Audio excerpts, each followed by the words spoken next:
Out in a very rural area in the state of Missouri, one simple farmer would have an experience that changed the way he looked at the world. Early in the morning on Valentine's Day that year, this farmer would be out feeding his cattle when he would see them staring off into the distance. But he couldn't tell what they were looking at, thinking that the object could have possibly been a parachute. Going over to check it all out, he would come to see a mushroom-shaped saucer as well as some very small, bizarre-looking creatures frantically moving about.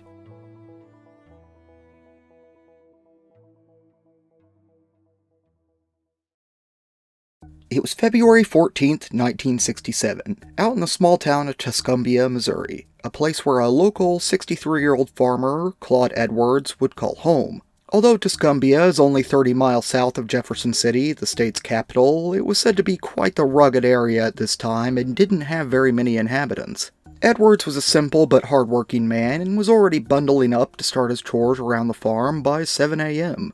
The stars and moon were no longer visible at this point, and the sky looked to be very clear.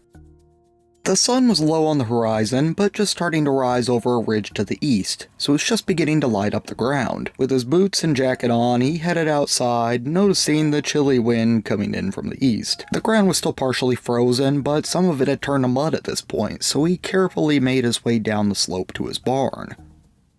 Edwards went inside and grabbed a bucket of feed before exiting again and heading out towards the cows. This is when he noticed something odd. All of his cows seemed to be staring in the same direction at something off in the distance. He turned and stared into the trees, trying to see what the cows were so entranced by. It was nearly 340 feet away from him, but he could definitely tell something was out there. He just wasn't sure what he was looking at or what it was exactly at this point. It was resting on a small hill near the northeastern edge of his field. As he looked closer, he thought it might have been a parachute stuck in some branches. Edwards walked to the corner of the barn, trying to get a better look at it while still taking care of his cattle. He hadn't taken his eyes off of it for a minute or two when he began to see several small figures or possibly objects moving below the parachute-like thing in the distance. Starting to become very curious, he sat down the feed bucket, closed the barn doors, and latched them shut.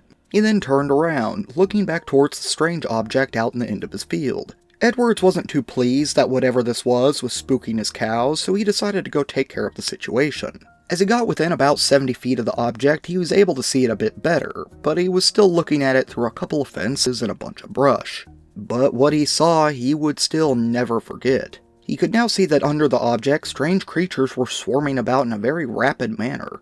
Although he couldn't tell exactly how many there were due to the speed they were moving, it seems that there were about 10 to 12 of the small entities moving about. Filled with curiosity and adrenaline, the 63-year-old Edwards climbed over the first fence and made his way closer to these bizarre trespassers. Looking through the grove of trees, he would be shocked to see that this object was much stranger than he had imagined. He would later describe it as a massive grayish-green mushroom sitting on the ground on a short stalk. Walking to the gate and the next fence, he would notice that these fast little creatures seemed to speed up even more, and looked possibly agitated to Edwards. He could now see that they were only about 2 feet tall and looked to be the same color as the object, an odd grayish-green color. They were moving so quickly that he couldn't even tell if they had arms or hands, or just lever-like appendages that flapped at their sides. The feet and legs couldn't be seen either, and Edwards seemed to be genuinely confused on how they moved around. On the head of the creature were large, wide-set, pure black eyes, which he would later say may have been goggles, but he just couldn't tell at that distance. These strange beings also had a dark protuberance where the mouth and nose should be, which made them look almost like they had a beak. Edwards would later say that they resembled little green penguins with no visible necks. He would stand there just for a few moments, watching them buzz back and forth directly around and under this mushroom-shaped object. At this point, he felt he had seen enough and decided these strange creatures and their mushroom needed to get off of his land. Edwards later said, "As I came through the first gate, I picked up 2 rocks, pretty good size, one of them was. I got up to about 30 feet of it, and it was sitting there kind of rocking slightly, and I thought, boy, here goes. I'm going to knock a hole in that thing and see what the hell it is." Feeling quite anxious now, the farmer backed off about 10 feet as he worked up the courage to chuck the stones. He then threw the first larger rock right towards the object, but to his complete surprise, about halfway through its flight, the stone seemed to hit some kind of barrier in midair. He later said, "I cut down on it and the rock stopped along about 15 feet from it and just hit the ground." As soon as he was getting ready to throw the second rock, he noticed all of the strange creatures begin to scuttle back towards the mushroom-like object. They all then quickly disappeared on the other side of the mushroom, appearing to possibly go in some kind of access door. He then threw the second rock with more force than the first one, trying to arc it and hit the top of the craft. But again, to his surprise, it seemed to hit a barrier in midair before skipping off like a rock skipping on water. Edward later said, "The next rock, I thought I would throw on top of it, and it just hit something and bounced."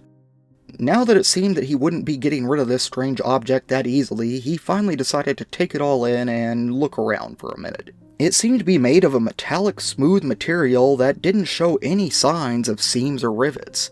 He had no idea what the material actually was though, later comparing it to a shiny silk. Edwards estimated the object to be about 8 feet high and was about 18 feet in diameter, while the stalk it was resting on was only about 2 or 3 feet tall and 1.5 feet thick, which was about the same size as the creatures he had seen.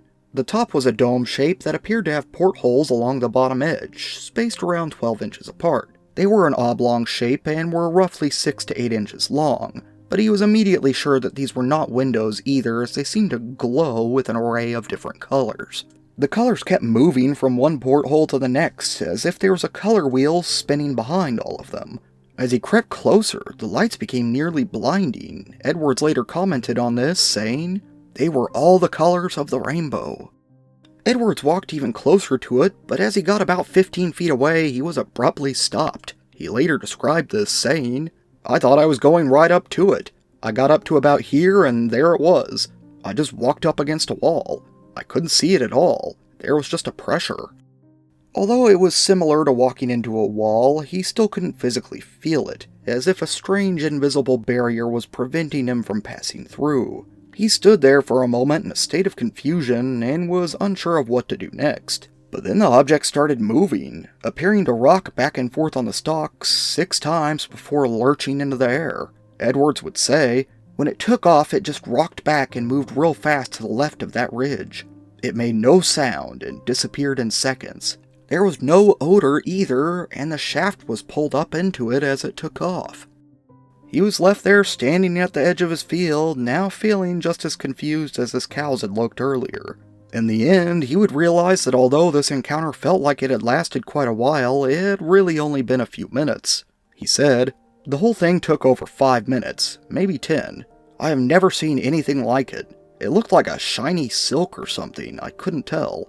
I was going to tell, though, if I could have hit it with that rock." After this, he simply went back to life as normal, as he knew that he would just be ridiculed and considered crazy if he went public with all of this. It does seem that at some point he would make an anonymous call into MUFON and gave them the gist of the story, but that was all. The only other person he would even end up telling would be his brother, who was also still living in Tuscumbia. And this is how he would eventually be tracked down and interviewed by a MUFON investigator. It seems that just 5 nights after Edwards' encounter, his brother would make a very strange sighting just across the road on his own farm.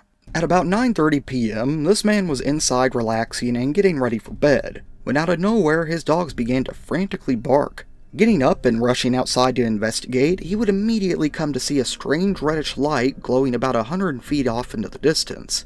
He walked 50 feet closer to the red light when it suddenly started to glow in multiple colors, bright enough to where he couldn't see the source. But before he could look into this bizarre light show any further, it began to climb vertically into the air. When the multicolored lights were around an altitude of 300 feet, they all became a bright green color before the whole thing flew off at an incredible speed. He wouldn't hear a single sound during this whole incident. The brother then made his own call out to MUFON and told them the story before agreeing to speak to an investigator in person. And this is where some discrepancy in the story appears. Some reports state that the investigator would come out to the farm within just a few days, while others state that it was more like 2 or 3 months. But either way, MUFON would send out a young man named Ted Phillips to go get witness testimony as well as check out the brother's farm. A civil engineer and a UFO buff, Philip was living in Sedalia, Missouri at this time, which was just 70 miles away from Tuscumbia. Once he was out there and heard the brother's story, he was then told about Claude Edwards' encounter just across the road.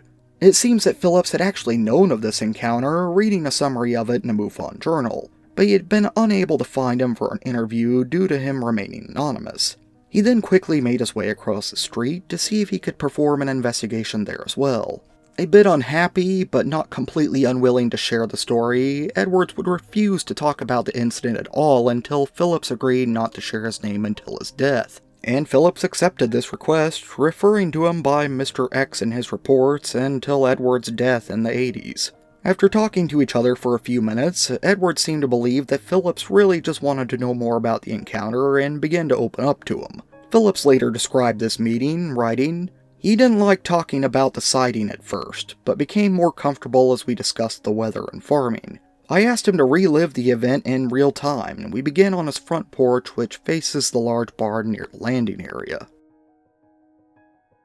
Edwards gave him all the details, and then led him down the same path that he had taken over to the object on the day of the incident. And although he didn't notice any physical traces left behind by this craft, Phillips thought that he was able to see something. Phillips thought he could clearly make out the landing area. There was a large patch of ground which was much drier than the surrounding area, which still had some muddy spots. At the center of this dry patch of ground, he would then find a depression about an inch deep into the soil. Phillips wrote, "When I arrived at the site, the traces were still quite visible. It was 1 meter in diameter and a slightly irregular circle where the shaft had rested. The soil was extremely dehydrated in contrast with the surrounding soil." Phillips would also find a small hole in the ground which he would photograph and include in his report. It seems that he believed this was either from a support rod stuck into the ground by the landing column, or from the strange creatures using some sort of device to take soil samples. Before he left the farm, he would have Edwards sketch both the craft and the small alien creatures that were moving about below it. After seeing the drawing, Phillips would think of these as bizarre peanut-like humanoids. They had a nose-like protrusion, an eye or what may have been a visor, slim arms if they even were arms, and no feet. He would then make his leave and head back to Sedalia, where he would construct his report and then publish it in the APRO magazine. Although Ted Phillips would one day work for the Center of UFO Studies in Chicago and become fairly well known in the UFO investigator community, at this time he had only been in the game for a couple of years and not many knew his name. It seems that the editor for the APRO magazine was aware of this and ended the article by writing, "The investigator of this incident is one of the most cautious and competent men in APRO's field investigator network, and we feel that the complete report is an accurate presentation of what he obtained from the witness." But it doesn't seem that everyone agrees with this statement. Although we do know that Phillips had been an investigator for a couple of years, some believe that this was his first actual field investigation since it just happened to be so close to his hometown. In his later years, he even began to gain the reputation of being dedicated to finding physical traces of UFO landings, which may or may not have been inspired from his work on the case in Tuscumbia. And because over the years Phillips would find so many physical traces of UFO landings, many skeptics would begin to question all of his findings over the years. For example, the pictures taken out at Edwards' farm raise more questions than they answer. How is it that Phillips was able to determine the landing area so easily when Edwards himself thought it hadn't left a trace? And why did Phillips take a picture of the hole in the ground, but not the area that happened to be dehydrated? In another photo, we can even see what is supposedly one of the rocks that Edward threw at the ship, but this photo seems to bother many people as the stone just looks too large for a 63-year-old man to throw 15 plus feet. But due to the age and quality of this picture, it might just be too hard to say for sure. With Edwards being a farm worker for most of his life, it's possible he was just simply a strong man even at that age. One theory that many of these skeptics have put forth over the years is that Edwards saw something he didn't quite understand and mixed in a bit of fantasy with reality.